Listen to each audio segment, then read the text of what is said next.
Mwisho inaanza leo hii, na kati ya viongozi ambao tuko nao, yule mmoja ambaye amejitokeza kutusaidia sisi kama vijana tupate suluhu kwa matatizo ambayo tunayapitia, ni huyu ambaye mnamuona hapa, Peter Salasya. Mimi nataka niwaulize watu wa Kericho, kukikuwa na kiongozi mchanga, kiongozi kijana ambaye amejitolea kuunganisha vijana na kusaidia vijana, ni vizuri ama ni mbaya? Ni vizuri ama ni mbaya?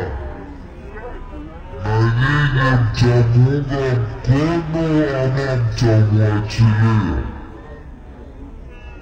Mtamuunga mkono ama mtamwachilia?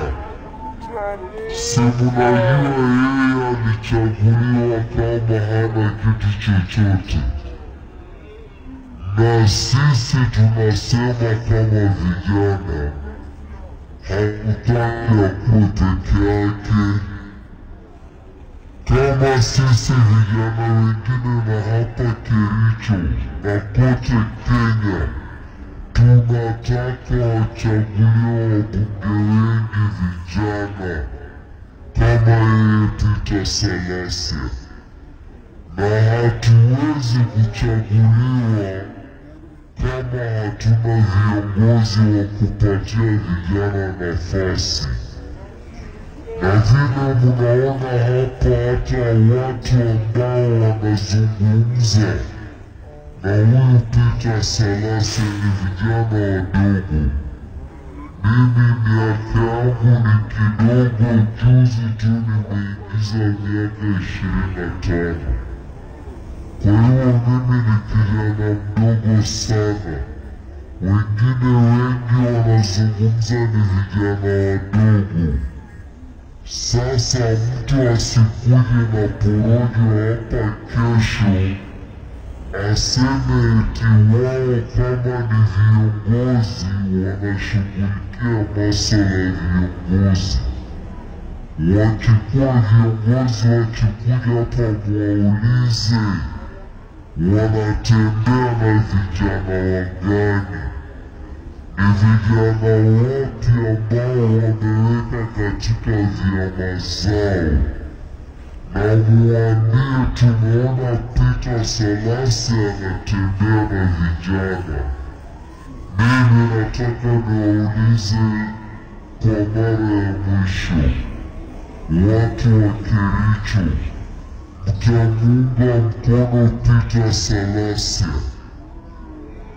Yeye amepata ndoto, amesema anataka kuwa rais wa taifa la Kenya mwaka wa 2027. Iko shida vijana wakiota ndoto. Nataka niwaulize, iko shida vijana wakiota ndoto? Shida iko ama haiko? Sasa yeye aendelee kusimama na vijana, si ndio? Na sisi tutamshika mkono, si ndio? Sasa kitu ya mwisho, tushike kura. IEBC inakuja, tushike kura kama vijana, wasije wakatuambia sisi ni wengi lakini hatupigi kura.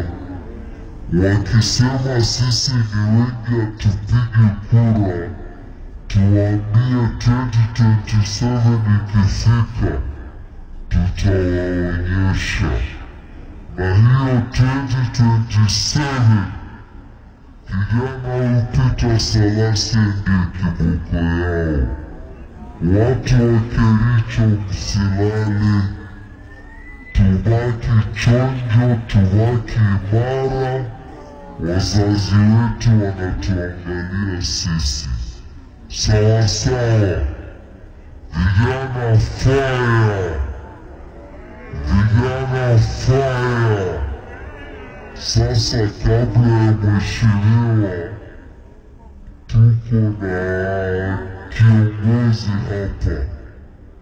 Yeye mwenyewe anajua kupanga maneno. Wacha aje apange maneno, alafu tumsikize mheshimiwa Peter Salasya.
Mheshimiwa Salasya, tunataka tumekuona ukiwa Kisii saa hii.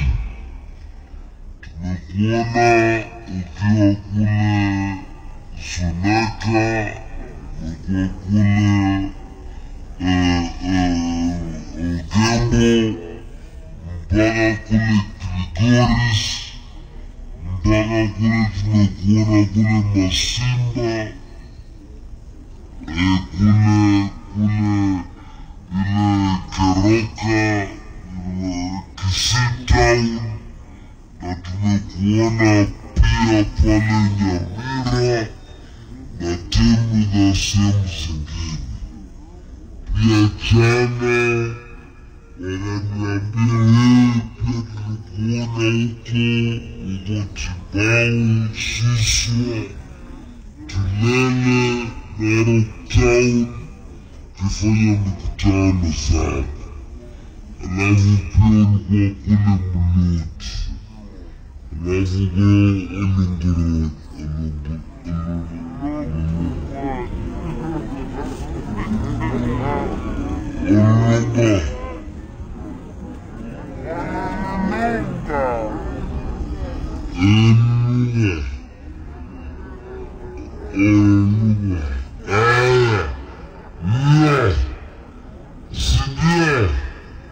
alafu kwa Kaplong na Bombeki wakatukaribisha sana, alafu na Sadik.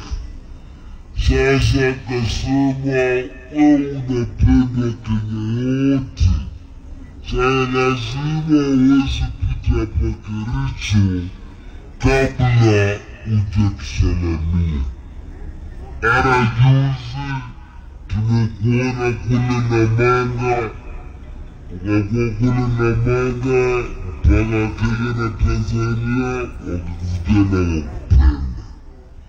Ukakuwa kule Bisli, ukakuwa kule Isinya, ukakuwa Kajiado, yote mpaka ukakuwa kule yote ukakuwa. Na pia juzi tumekuona huko magharibi yote, Western yote mzima umetembea. Bungoma, Vihiga, yote Kakamega, yote mpaka Trans Nzoia. Alafu tumekuwa kule Coast, kule Kwale karibu mpaka Lwakale huko Lungalunga, Kwale karibu Tanzania, tukaenda mpaka kule Kilifi, yote Mombasa, nyingine ya Taita Taveta, Ukambani yote, Meru, tukaenda Tharaka Nithi, mpaka yote kule Isiolo. Alafu sasa baadaye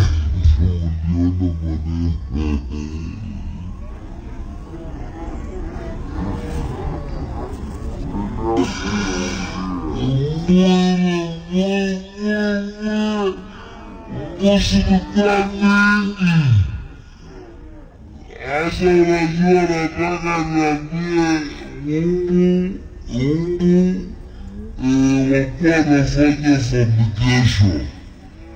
Ndio sasa tukienda pale barabarani, Mungu zinakuwa mingi, zinajaa kwa masikio, zishike kwanza ndio wende ulale. Otherwise yote yalifanyika. Tumekuwa kule Mount Kenya yote, kule Muhoroni, tumekuwa kule Jambini, kule Nyandarua, yote Nanyuki, kote tumemaliza mpaka Kiambu. Sasa leo wakasema lazima niwasalamie watu wa Kericho, na mimi nataka mseme asanteni sana. Na mimi nataka nishukuru huku uweze kuwa kiongozi kama una bibi, uweze kuwa kiongozi kama una familia. Sasa mimi ndoto ilikuwa nalala pale kwa kanazikwa na kitanda, alikuwa nalala kwa kamatresi kangu hapo nje mbili, na kastofu kangu nilikuwa nimeweka hapo. Kaniambia, wewe Peter Salasya ushaekelewa mafuta ya kwamba sasa wewe umechaguliwa kuwa mbunge wa Mumias. Wewe uko kama Daudi. Sasa nikasema nianze na MCA, kwa sababu sina bibi, nitaambia aje, sina familia, sina watoto. Sasa kaniambia, hapana, wewe sasa utakuwa kama Jona ambaye aliambiwa aende kule Nivea akaweze kuhubiria Injili ya Yesu Kristo. Sasa nikawambia, nini wambie, wewe ukichaguliwa watoto wao watasoma, utajengea mainstitution, utajengea hata makaburi kama Mumias, utasukuma mpaka Mumias zimeanguka zifanye kazi. So chini ya niliona nikawambia, wengine wenye walikuwa na pesa wakasema, huyu mtu ni mwendazimu, wachaneni naye. Sasa mimi nikaambia wamama, si nyinyi ni mama wengine mnazaga wendazimu na matajiri. Sasa mbona anasema mimi mwendazimu? Sasa akasema, sasa akakuwa kapigana, wakanichagua mimi, nilikuwa na kura mingi mpaka hata opponent wangeweza kuiba. So wakanitangaza mimi nikuwa mshindi. So baadaye miaka 3 yote ambayo niliwapromise Mungu amenisaidia, tumetimiza. Alafu juzi nimepata ndoto, ikanikujia ikaniambia, wewe Peter Salasya, wewe sasa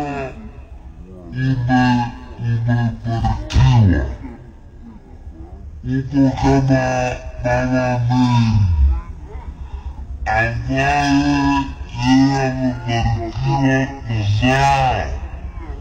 Alikuwa amezaa sasa Yesu Kristo, akazaa Yesu Kristo. Sasa unajua kunakuwa na maswali mengi, kwa sababu mama Bikira Maria, si ndio? Sasa mimi nikajiuliza, sasa hii jumbe itafanya aje? Akaambia, wewe enda uhubiri Injili, waambie Kenya viongozi wetu wa sasa wamesahau misingi ya viongozi wetu ambao walituwekea. Nikajiuliza misingi gani?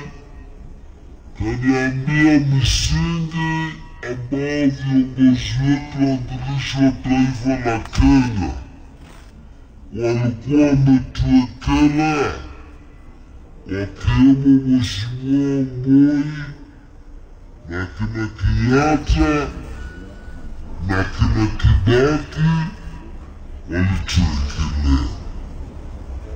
Kasema example ikakuja Vision. Angalia hapa, ukitembea katika hapa wote utapata Nyayo T-Zone, hata Kakamega Nyayo T-Zone, wapi Nyayo T-Zone, kwa sababu they believe in agriculture, he believes in the agriculture.